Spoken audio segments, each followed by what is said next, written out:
এটাও একটা বাড়ি, এটাও একটা বাড়ি। এই দুটো বাড়ির মধ্যে কিন্তু কোনো না কোনো পার্থক্য আছে। এই উপরের দুটি বাড়িতে পার্থক্য থাকলেও এই নিচের দুটি বাড়িতে কিন্তু কোনো পার্থক্য নেই। দুনিয়ার জায়গা ভিন্ন হলেও শেষ বেলার জায়গাটা দেখুন, সবার কিন্তু এক।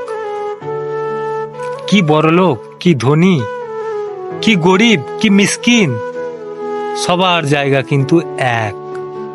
কই বড়লোকের জন্য বলো না তো যে তার কবরটা মোজাক পাথর দিয়ে করা হোক,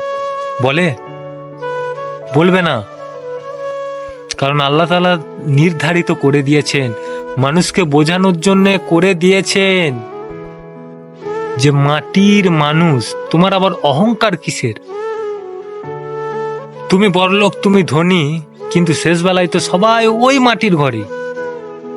তাই অহংকার করিও না ভাই। অহংকার পতনের কারণ। অহংকার কাকে মানায় জানো? আল্লাহ তাআলাকে। অহংকার হলো আল্লাহর গায়ের চাদর।